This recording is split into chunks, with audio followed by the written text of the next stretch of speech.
জীবন থেকে বলছি, ঘরের ভেতরের নীরব নির্যাতন। নীরব নির্যাতন সবচেয়ে ভয়ঙ্কর, কারণ এর কোনো দাগ বাইরে দেখা যায় না। সব দাগ থাকে মানুষের মনে। করিম মিয়ার সংসারটা একসময় খুব সাধারণ কিন্তু শান্ত ছিল। 2 ছেলে, 1 মেয়ে, মা বাবা। অভাবের মধ্যেও সম্মান ছিল, মায়া ছিল। বড় ছেলে শহরে চাকরি পেল, বিয়েও করল নিজের পছন্দে। বউ ঘরে এলো। শুরুর দিনগুলো ছিল মিষ্টি, হাসি, আপ্যায়ন, নতুন স্বপ্ন। শাশুড়ি বলতেন, মা এসেছে, ঘর ভরে গেছে। কিন্তু কেউ বুঝতে পারেনি এই আশাটাই একদিন সবার জীবন বদলে দেবে। বদলটা ধীরে আসে। বিয়ের 1 বছর পর বৌমার আচরণ পাল্টাতে লাগল।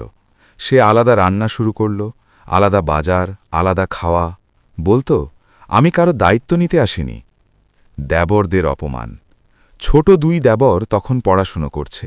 একদিন ছোট দেবর ফ্রিজ থেকে দুধ নিল। বৌমা চিৎকার করে বলল, নিজের টাকা দিয়ে কিছু কিনেছ কখনো? সেদিন ছেলেটা না খেয়েই ঘর থেকে বেরিয়েছিল। ধীরে ধীরে তারা রান্নাঘরে যাওয়া বন্ধ করে দিল। ক্ষুধা লাগলে দোকানের বিস্কুট খেত। নিজের বাড়িতেই তারা অতিথি হয়ে গেল। শাশুড়ির ভাঙন। শাশুড়ি একদিন রান্না করতে গেলে বৌমা হাত থেকে হাঁড়ি নিয়ে বলল, আপনার রান্না কেউ খেতে পারে না। তারপর থেকে বুড়ি মা নিজের জন্য আলাদা ভাত চড়াতেন, কখনো শুধু লবণ দিয়ে খেতেন। কারো কাছে বলেননি। ছেলের নিষ্ঠুর নীরবতা। সব জানত বড় ছেলে, সব দেখত, কিন্তু চুপ থাকত।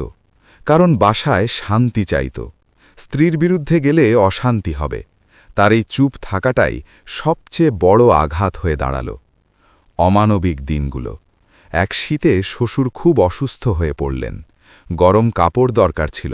বৌমা বলল, প্রতি বছর নতুন কম্বল কেনা সম্ভব না। বৃদ্ধ লোকটা পুরনো ছেঁড়া কম্বল জড়িয়ে রাত কাটাতেন। একদিন ঠান্ডায় কাঁপতে কাঁপতে বলেছিলেন, মরে গেলে বোধহয় সবার শান্তি হবে। ভয়ঙ্কর মোড়। এক রাতে ঝগড়ার সময় বৌমা চিৎকার করে বলল, এই বাড়ি আমার স্বামীর টাকায় চলে, যারা খুশি থাকতে পারে না বের হয়ে যান। সেদিন ছোট দেবর প্রতিবাদ করেছিল। ফলাফল, তাকে অসভ্য বলে বাড়ি ছাড়তে বাধ্য করা হল। শেষ অবস্থা। ছোট দেবর মেসে উঠে গেল। মাঝের দেবর কাজের জন্য অন্য শহরে। বৃদ্ধ বাবা মা এক কোণে পড়ে রইলেন। নিজেদের ঘরেই পর হয়ে গেলেন। সবচেয়ে অন্ধকার দিন।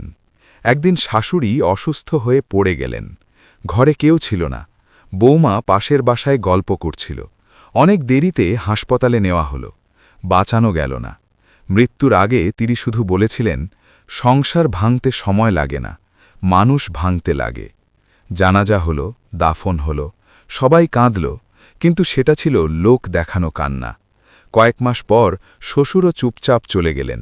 বাড়িটা পরে বিক্রি হয়ে গেল। আজ বড় ছেলে আর তার স্ত্রী শহরে ফ্ল্যাটে থাকে।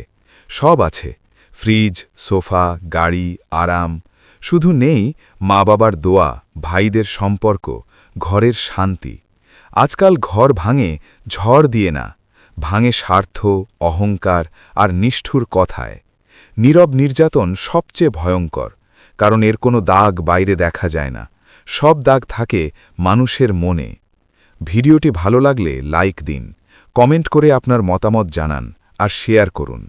নতুন ভিডিও মিস না করতে সাবস্ক্রাইব করুন চ্যানেলটি এবং পাশে থাকা